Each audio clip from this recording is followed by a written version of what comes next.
ఉక్కు నగరం విశాఖ ఉత్సవంతో మురిసిపోనుంది. వినోదం, వైభవం ఒకే వేదికపై కనువిందు చేయనుంది. ఈ ఏడాది విశాఖ ఉత్సవ్ వీక్షకులకు సరికొత్త అనుభూతిని మిగల్చనుంది. పర్యాటకంగా నగరానికి మరింత వన్నె తెచ్చేలా ఉత్సవాన్ని నిర్వహించేందుకు కసరత్తు జరుగుతోంది.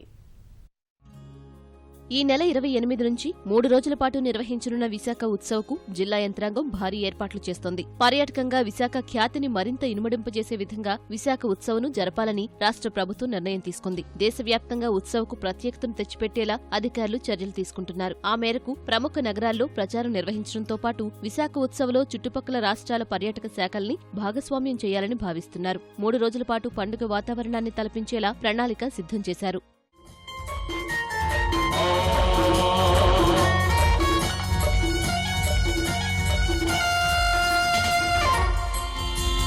గతమును కూర్చేది వీళ్ళు, చరితను మార్చేది వీళ్ళు, కథలై నిలిచేది వీళ్ళు, కళలకు పందిళ్ళు వీళ్ళు, వీళ్ళే నేటి మొనగాళ్ళు, చెలిమికెప్పుడు జతగాళ్ళు, చెడుపుకెప్పుడు పగవాళ్ళు, వీళ్ళ వయసు నూరేళ్ళు, నూరేళ్లకు కుర్రాళ్ళు.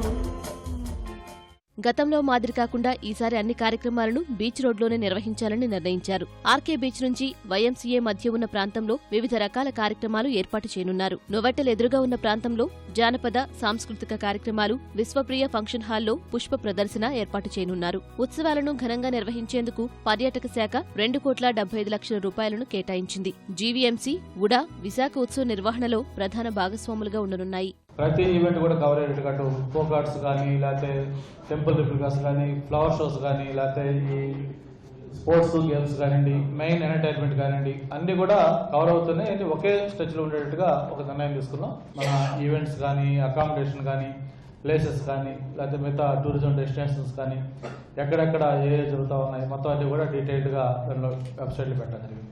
రేపు 9th గౌరవ ముఖ్యమంత్రి గారు విశాఖ జిల్లా పర్యటన ఉంది. ఈ గవర్నెన్స్ సంబంధించి ఆ పర్యటనకు వచ్చినప్పుడు ముఖ్యమంత్రి గారి చేతుల మీదుగా ఈ పోస్టర్ లాంచింగ్ కూడా చేస్తా ఉన్నాం. అదే రోజు లోగో లాంచింగ్ కూడా అవుతా ఉంది. ఈ ఏడాది విశాఖ ఉత్సవంలో వర్చువల్ రియాలిటీ పరిజ్ఞానం ప్రత్యేక ఆకర్షణ కానుంది. ఆర్కే బీచ్, కైలాసగిరి, ఉడా పార్క్, ఎర్రమట్టి దెబ్బలు సహా మొత్తం 10 ప్రాంతాలను వర్చువల్ రియాలిటీలో 360 డిగ్రీల కోణంలో చిత్రీకరించారు. వర్చువల్ రియాలిటీ హెడ్సెట్స్ వినియోగించడం ద్వారా ఆయా ప్రాంతాలను నేరుగా చూస్తున్న అనుభూతిని కలిగించే ఈ పరిజ్ఞానాన్ని ఉత్సవ్లో అందుబాటులో ఉంచనున్నారు. విశాఖ ఉత్సవ్ను ముఖ్యమంత్రి చంద్రబాబు ప్రారంభించనున్నారు. ఉత్సవ్ ముగింపు కార్యక్రమంలో కేంద్ర పర్యాటక అభివృద్ధి శాఖ మంత్రి పాల్గొననున్నారు.